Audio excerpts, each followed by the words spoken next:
የሰማዩ ንጉስ የኢትዮጵያ አየር ኃይል የ90 ዓመት የጀግንነት ጉዞ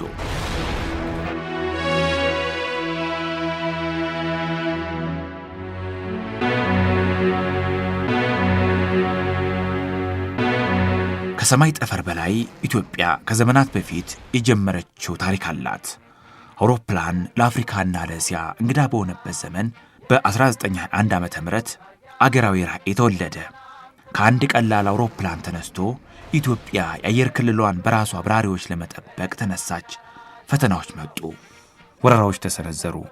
ነገር ግን የኢትዮጵያ አየር ኃይል ተዋጊ መንፈስ ፈጽሞ አልወደቀም።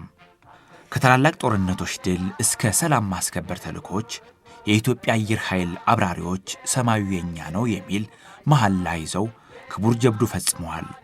እነሱ የአገሪቱ የአየር ክልል አጥር፣ የነጻነት ጥበቃና የድል ምሰሶ ናቸው።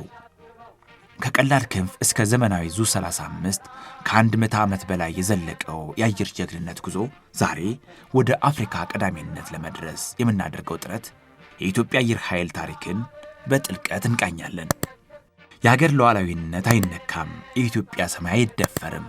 ይህ የኢትዮጵያ አየር ኃይል መፈክር ብቻ ሳይሆን ላለፉት 90 ዓመታት በተግባር የተረጋገጠ እውነት ነው።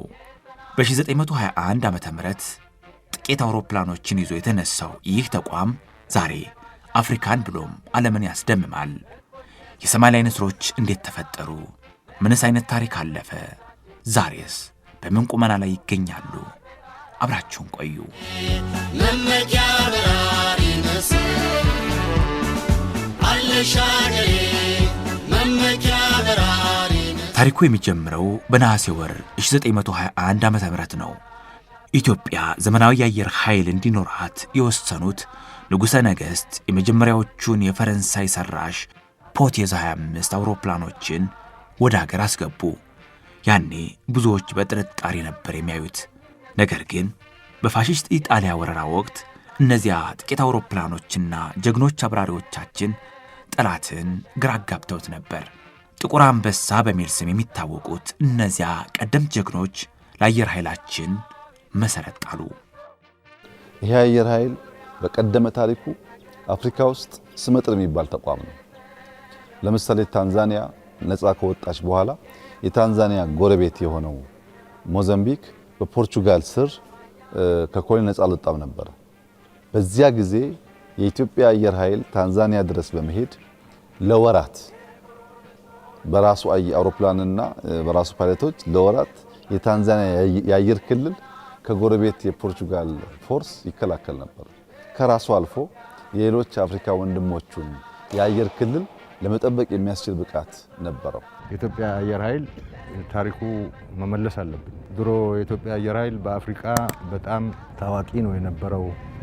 በችሎታ፣ በአቅም፣ በውጊያ አውሮፕላኖች ብዛት፣ በስታፉ ጥንካሬና እውቀት በጣም ጠንካራ ነው የነበረው በዛን ዘመን ማለት ነው።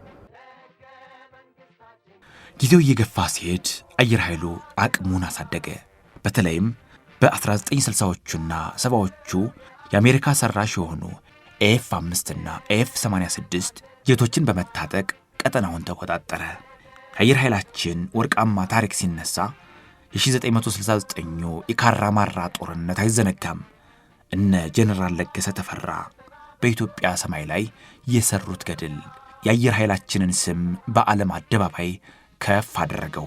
የጠላት ሚጎች እንደ ቅጠል ሲረግፉ የኢትዮጵያ አየር ኃይል ብቃት ታየ።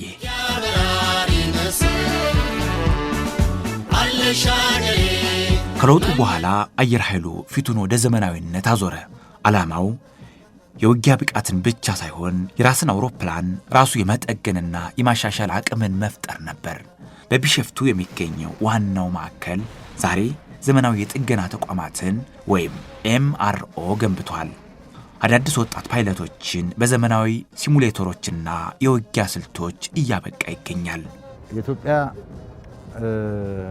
አየር ኃይል በአፍሪካ የነበረውን ቦታ የመመለስ እና ኢትዮጵያን በቀላሉ ለመተናኮል የሚፈልጉ ኃይሎች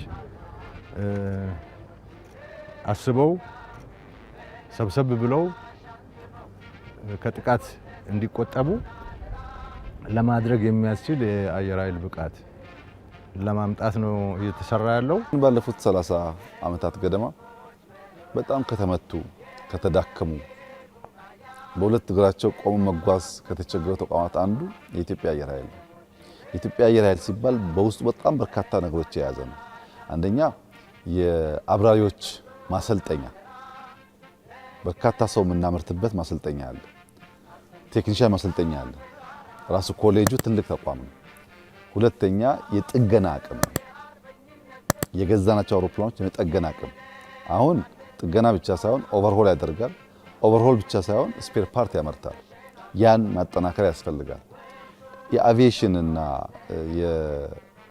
ከአየር ቴክኖሎጂ ጋር የሚያያዙ ብቃቶች ደግሞ የምርምር ቦታዎች፣ የዲዛይን ቦታዎች ይጨምራል። እዚህ ውስጥ ብዙ ጊዜ ፈረንጆች ምንድነው የሚሉት ለአንድ ታርጌት ብዙ ቦምበር ማሰለፍና ለብዙ ታርጌት አንድ አውሮፕላን ማሰለፍ ማለት ነው። አሁን እየደረስን ያለ ነው ለብዙ ታርጌት አንድ አውሮፕላን እያሰለፍን ነው ማለት ነው። ዘመኑ እዚህ ላይ ደርሷል። አንዱ ካፓቢሊቲ እሱ ነው። በ90 ዓመት ልደቱ ክብረ በዓል ዋዜማ የኢትዮጵያ አየር ኃይል እጅግ ዘመናዊ የሆኑ የውጊያ ጄቶችን ታጥቋል። አዲሶቹ ዙ30 ፈርስት ጄኔሬሽን የውጊያ ጄቶችና ስትራቴጂካዊ የውጊያ ድሮኖች የአየር ክልላችን አስተማማኝ አድርገውታል። ዛሬ አየር ኃይሉ በቴክኖሎጂ በሰው ኃይልና በትጥቅ አፍሪካ ውስጥ ካሉ ቀዳሚ አየር ኃይሎች ተርታ ይሰልፋል። ባለፉት 5-6 ዓመታት ሪፎርም ከሰራም በኋላ ኢትዮጵያ ውስጥ ለመጀመሪያ ጊዜ የተገጣጠመው አውሮፕላን ፀሐይ ትባላለች። ያም በጣሊያን ተወስዶ ከጥቂት ጊዜ በፊት መልሰና መተናት አድዋ ሙዚየም ትገኛለች። አሁን ለሁለተኛ ጊዜ ግን ከፀሐይ በተለየ መንገድ ኢትዮጵያ በራሷ አየር ኃይል ለመጀመሪያ ጊዜ ፀሐይ 2ን ገጣጥማለች። በጣም በርካታውን ፓርት ሰርታ የሚቀራትን ደግሞ ኢምፖርት አድርጋ ገጣጥማለች። በታሪካችን የመጀመሪያዋ ፀሐይ ለልምምድ ምናልባት ትሆን የምትሆን አውሮፕላን ናት። ይሄኛው አውሮፕላን ግን ለልምምድም ይሆናል፣ ለውጊያም መሆን ይችላል። በአንድ ሰውም በሁለት ሰውም ሊበር የሚችል አውሮፕላን ለመጀመሪያ ጊዜ ኢትዮጵያ አየር ኃይል ማምረት ችሏል።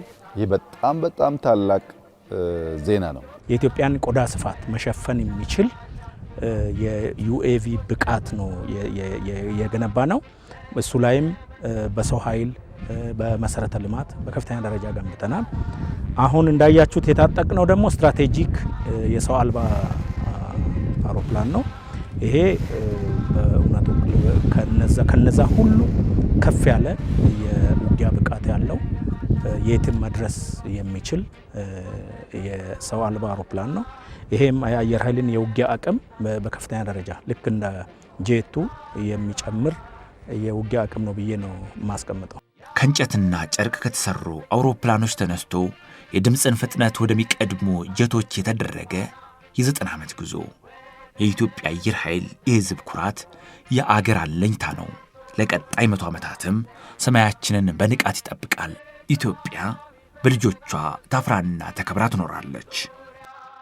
በዚህ በሰራነው ስራ የእርካታ አይነት መንፈስ መታየት የለበትም። ኢትዮጵያ ከዚህ በላይ መፍጠር አለባት። ከዚህ በላይ ማደግ አለባት። ከዚህ በላይ መጠንከር አለባት። የደረስንበትን አናናንቅም፣ እናከብራለን። ግን ለሚቀጥለው ደረጃ ደግሞ የምናልም የምንተልም የምናቅድ የምንዘረጋ ነው መሆን ያለብን እንጂ ሰርተናል ለምንኩራራ ከሆነ የሚኩራራ ሰው ሞተ ማለት ነው። ሰራው ብሎ የሚያስብ ሰው ተጨማሪ ነገር መፍጠርና ማድረግ አይችልም። አስደናቂ ስራ ተሰርቷል። ምስጋና ይገባቸዋል። የዛሬ ዓመት 2 ዓመት 3 ዓመት ግን ይሄን ደግሞ ማየት አንፈልግም። ከዚህ የላቀ የተሻለ ነገር በዲዛይኑ በውጤቱ ማደግ አለበት። እያንዳንዱ ስራ 2-3 ስቴፕ ተመንድጎና አድጎ ነው ማየት የምንፈልገው። ረጅም ዕድሜ ያለን ሀገር ከማንም በፊት የታጠቅን ሀገር ሆነን ለምንድን ነው ወደ ኋላ የቀረነ የሚል ቁጭት ይመስለኛል። በዋናነት ደግሞ የተቋሙ አመራር የሚሰጠው አቅጣጫ በመጠቀም በርካታ ስራዎች እየተሰሩ ነው። የሰው አእምሮ መሰልጠን፣ የሰው አእምሮ በአካባቢ ያለውን ሪሶርስ መጠቀም፣ የሰው አእምሮ የ4-5 ሰው ጭንቅላት ወደ አንድ አምጥቶ የመፍጠርና ዲዛይን የማድረግ ስራ ስለሆነ ይሄንን ነው እየተከተልን ያለ ነው። እንደ አየር ኃይልም እኛ ትልቁ ፎከሳችን ወይም ደግሞ ትኩረታችን የሰው ኃይል ነው። የሰው ኃይል አእምሮ የበሰለ የተማረ የሰለጠነ ዲዛይን ማድረግ የሚችል መፍጠር የሚችል ማሻሻል የሚችል ሰው ከፈጠርን በእርግጠኝነት በአጭር ጊዜ ውስጥ ከቴክኖሎጂ የቅኝ ግዛት ስር እንወጣለን ብዬ ወስዳለሁ።